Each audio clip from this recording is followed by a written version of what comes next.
Interact करूं, बातचीत करूं। भारत का गृह मंत्री रहते हुए भी जब भी बॉर्डर सिक्योरिटी फोर्स अथवा सीआरपीएफ के जवानों के बीच भी मैं जाता था, आईटीबीपी के जवानों के बीच जाता था, उस समय भी प्रायः मैं उनके साथ सीधा संवाद करता था। दिन रात देश की सुरक्षा में लगे हमारे प्रहरियों से मिलकर सचमुच मुझे बेहद सुकून होता है, अच्छी अनुभूति होती है। जब भी मैं आप सबसे मिलता हूं, स्वयं को मैं बहुत ही एनर्जेटिक महसूस करता हूं। और सबसे ज्यादा यदि कोई चीज मुझे प्रभावित करती है, गाड़ी में बैठे हुए मेजर जनरल चांदपुरिया से मैं चर्चा कर रहा था आपके अनुशासन की। जब मैं आपका अनुशासन देखता हूं तो मैं इस नतीजे पर पहुंचता हूं कि सचमुच यह अनुशासन ही आपके जीवन का संस्कार है, अनुशासन ही आपके जीवन की संस्कृति है, अनुशासन ही आपका कर्म है और अनुशासन ही आपका धर्म है। मैं इस नतीजे पर पहुंचता हूं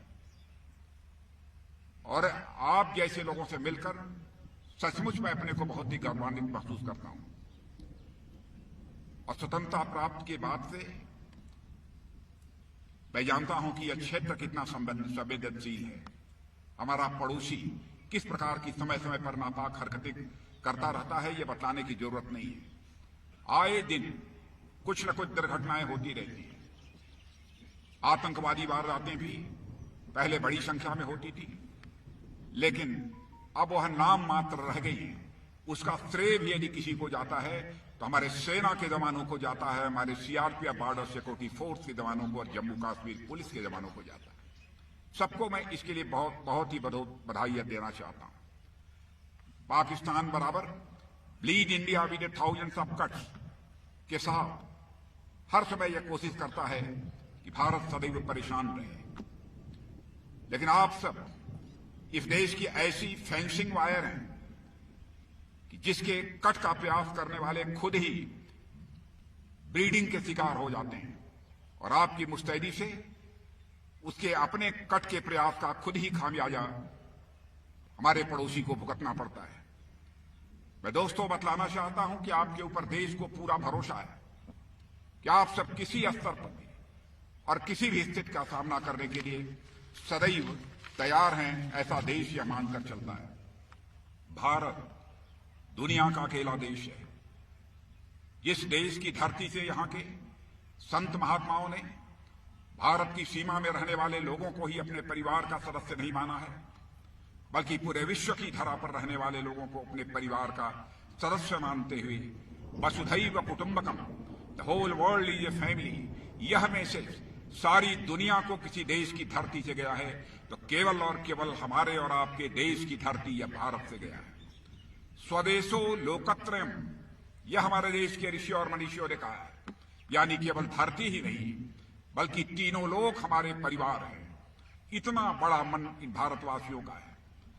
हमारा चरित्र रहा है, हमने न तो किसी के ताइमान पर कभी चोट पहुंचाने की कोशिश की है और न तो दुनिया के किसी देश की 1 इंच जमीन पर हमने कभी कब्जा करने की कोशिश की है। और मैं जानता हूं भले ही यह सब हमने न किया, लेकिन देश की सीमाओं की सुरक्षा जिस दिलेरी के साथ आपने सबने की है, उसकी जितने भी सराहना की जाए वह कम है।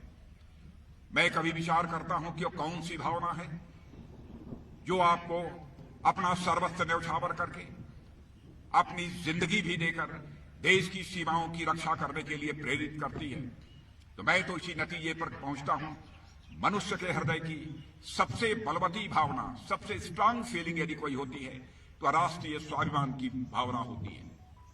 यही राष्ट्रीय स्वाभिमान की भावना रही है चंद्रशेखर आजाद, सरदार भगत सिंह, खुदीराम बोस, अशफाकुल्लाह खां ने भारत माता के पैरों में पड़ी दास्ता की बेड़ियों को काटने के लिए हंसते हंसते फांसी को, फंदे को चूम लिया, तब जाकर यह भारत आजाद हुआ है। अशफाकुल्लाह खां 21 साल की जवानी थी, मां कहती थी बेटा शादी कर ले, मां की बातों को टाल जाता था, लेकिन अंग्रेजों की हत्या करने के मामले में जब फांसी की सजा हुई, फांसी के तख्त पर ले आया गया, मजिस्ट्रेट ने पूछा, बोलो अशफाकुल्लाह तुम्हारी अंतिम मुराद क्या है? जो भी तुम्हारी अंतिम मुराद होगी यह संदेश तुम्हारी मां तक पहुंचा दिया जाएगा। बहादुर अशफाकुल्लाह खां ने उसी फांसी के तख्त पर खड़े हुए यह कहा, मजिस्ट्रेट जाकर मेरी मां तक यह संदेश पहुंचा दे कि तुम्हारा बेटा अशफाकुल्ला आज फांसी के तख्त पर खड़े होकर अपनी शादी रचाने जा रहा है, तुम्हारी मुराद पूरी करने जा रहा है। बहनों भाइयों, यही एक स्वाभिमान की भावना है जो कि देश की सीमाओं की रक्षा करने के लिए आपको प्रेरित करती है। आपको मैं जानता हूं केवल एक ही बात की चिंता रहती है, चाहे जो कुछ भी हो जाए, हमारा तिरंगा इस हिंदुस्तान की धरती पर शान से फहरना चाहिए। यही आपके जिंदगी की एक मुराद है। तभी जाकर इस सीमा तक आप संघर्ष करने का जोखिम उठा पाते हैं। मुझे याद है 1971 का वार हुआ था, आपको विजय प्राप्त हुई थी। 90,000 पाकिस्तान के सैनिकों को बंदी बनाया था भारत ने, लेकिन उन्हें रिहा भी कर दिया था। और जब कुछ प्रिजनर्स, कुछ बंदी पाकिस्तान के यहां रह गए थे, साथ बैठकर हमारे यहां सेना के जवानों को और अधिकारियों को भोजन करते हुए उन्होंने देखा, तो उन्होंने कहा कि पाकिस्तान में हमने कभी ऐसा नहीं देखा है, अधिकारी और जवान दोनों साथ बैठकर यहां पर भोजन करते हों। यह देखा है तो केवल भारत में ही यह देखा है। इस प्रकार का सम्मान हमारे पड़ोसी देश के जवानों को नहीं प्राप्त होता है। बहनों भाइयों, हम भी यदि भोजन करेंगे, नीचे बैठकर यदि भोजन करेगा तो देश का रक्षा मंत्री और देश का प्रधानमंत्री अपने जवानों के साथ बैठकर भोजन करेगा, अलग बैठकर वह भोजन नहीं करेगा। यह है हमारा भारत। हमारे दुनिया की जो फ्रेंडली कंट्रीज हैं, हमारे दोस्त जो माने जाते हैं ऐसे देश हैं, वह भी अपने देश की सुरक्षा के लिए कभी जरूरत होती है किसी पर भरोसा करते हैं तो आप जैसे बहादुर जवानों के ऊपर ही भरोसा करते हैं। 100 वर्षों का आपका इतिहास है, मुझे बताया गया है। बर्मा, जावा, सुमात्रा, इजिप्ट, फ्रांस, बहुत सारे देशों में जाकर आपने अपने शौर्य और पराक्रम का परिचय दिया है। आप तो दुश्मनों से हमारी मातृभूमि की रक्षा करते हैं। आपका दर्जा कितना बड़ा है उसको मैं शब्दों में बयान नहीं कर सकता। और आप जिस हौसले के कारण यह सीमाओं की आप रक्षा करते हैं, उस हौसले का मैं अभिनंदन करता हूं। और आप जैसे बहादुर सपूतों को जिस माता पिता ने पैदा किया है, मेरे बहादुर जवानों, उन माता पिताओं के चरणों में मैं शीश झुकाकर मैं उनका अभिनंदन करता हूं कि आप जैसे बहादुर जवानों को इस भारत की धरती पर पैदा किया है। और आज आप सबके बीच आकर सचमुच मेरा भी हौसला बढ़ा है, हौसला अफजाई मेरी हुई है और सुखद अनुभूति भी यहां पर हो रही है। इन्हीं शब्दों के साथ मैं पुनः एक बार आप सभी को अपनी शुभकामनाएं देते हुए और आपके माता पिता और सभी परिवार के सदस्यों का अभिनंदन करते हुए उनको भी अपनी शुभकामनाएं देते हुए अपना निवेदन समाप्त करता हूं। आप सबको बहुत बहुत धन्यवाद। बोलिए भारत माता की, भारत माता की, भारत माता की।